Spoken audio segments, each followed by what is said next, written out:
technology is working.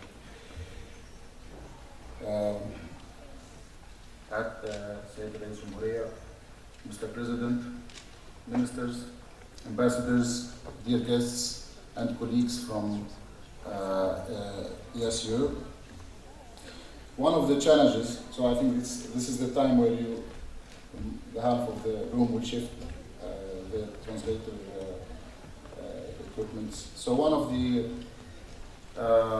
challenges that we found out in the presentation was a number of misperceptions that we as Tunisians had.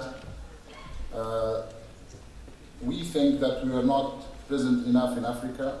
We think that we don't have number of assets.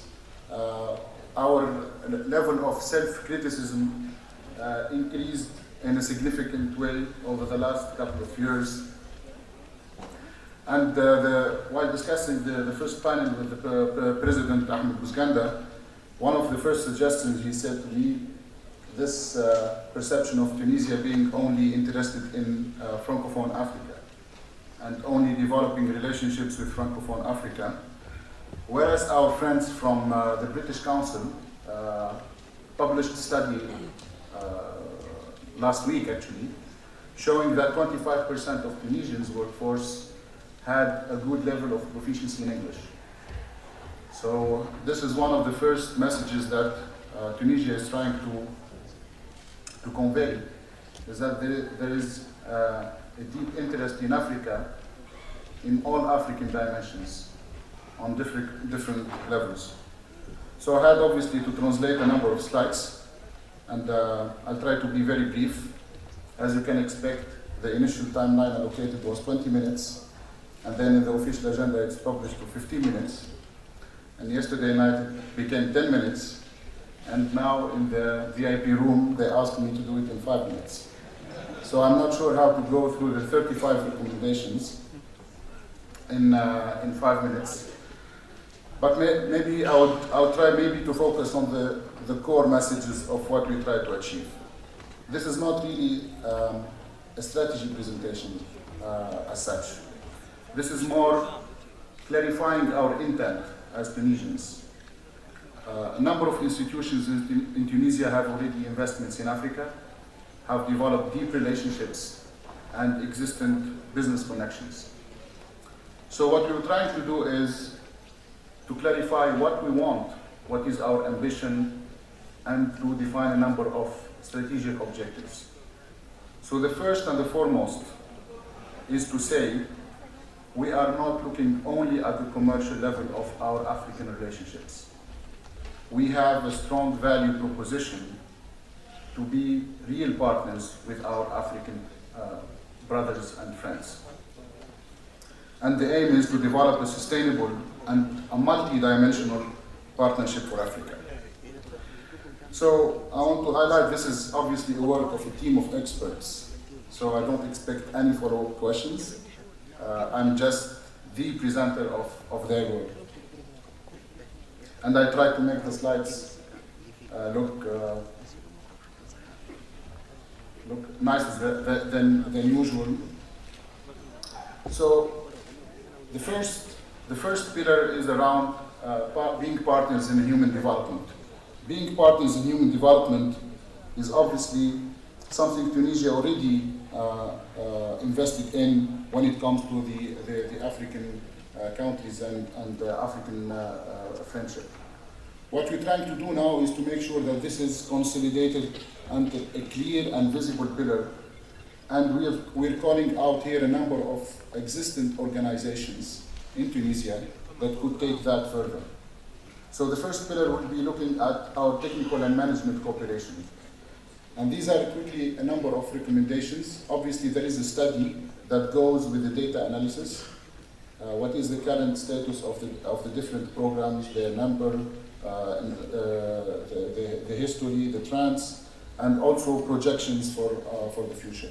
So I'm just trying to distill the headlines of the recommendations. So the first one is to increase the level of technical qualified resources and professionals that cooperate in Africa. And here one of the points I would like to mention is to make sure also that our brilliant, our most brilliant, our best professionals are the ones going to Africa. The second one is dedicating a fund for hosting an African management program in our facilities today with the professional training, vocational training agency. And we have an estimation, and the figures show that this is an immediate and a quick win, to use a concept that is widely used in Tunis today. And the third is also to enable administration leaders from both sides, mainly using the National Administration School in Tunis, which has a strong tradition. The second part of the human development is the healthcare cooperation. Today, Tunisia still enjoys a high human development index, specifically when we look at the healthcare indexes, but we are not leveraging well that to the benefit of our African partners. Working on a number of recommendations under the healthcare part, in ensuring that we also enable joint healthcare investment skills, both at the university level and at the professional level. One of the other discoveries that was also a misperception that we had in Tunis for quite a long time, that we had an interesting flow of students, African students in Tunis. The study found out that was exclusively through private schools investments. So one of the things we're calling out here in the study is to make sure that we reopen and extend our students' collaboration to the private sector. Maybe it's more known that we don't do any research investment, neither on labs nor in researchers. We don't have any joint research. We have very, very few actually research programs, and when they exist, they are mostly connected to European projects, not through African. So we're calling also to a number of specifics. So the study shows what are the recommendations in terms of the research projects to be conducted in connection to, obviously, the economic needs. And then a joint professors or visiting professors program. There is very, very few exchange happening today at that level. And last but not least, the cultural dimension in which Tunisia has maybe a tradition of more than 50 years, but they're still not connected to the ecosystem. So we're still looking at the cultural aspects as separate elements. So we have concrete recommendations on how to connect them. And this is obviously will be published later on today, both on the website and. So for the logistics and trade partnerships, also our study shows a number of findings in existing bilateral agreements and provides a number of recommendations. So very briefly, there is a gap today in airline connections. That's quite obvious, and this is where we're putting a number of practical recommendations recognizing the issues that Tunisian airlines and their partners in Africa are facing. And the second pillar of recommendations looks at the investment protections, the practical banking networks, and the emerging sectors. And I think the panels this afternoon, roundtables, will be a great opportunity to do that.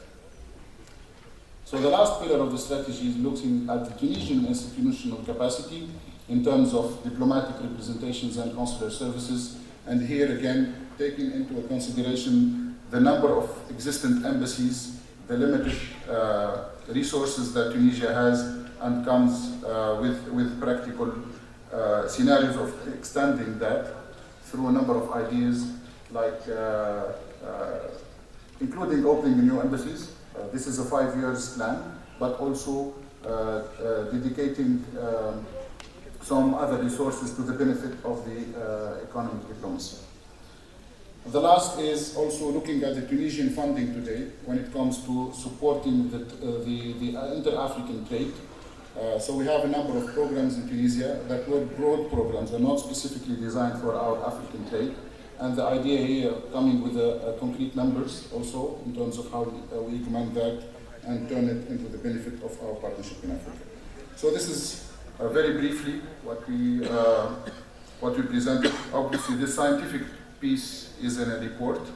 This is only for us. I think it's for us it's a transformational moment. We're trying to capitalize on a broader partnership. You would have expected an institute of business leaders like ours to focus only on the economic side and the commercial exchange. The whole idea is to come together and leverage our existing resources. So with that, there is a quote that defines our ambition, quote from my own field of expertise in computer science. The quote is, "The best way to predict the future is to invent it." So thank you very much for your attention. I would like to call His Excellency President Marzouki to the stage.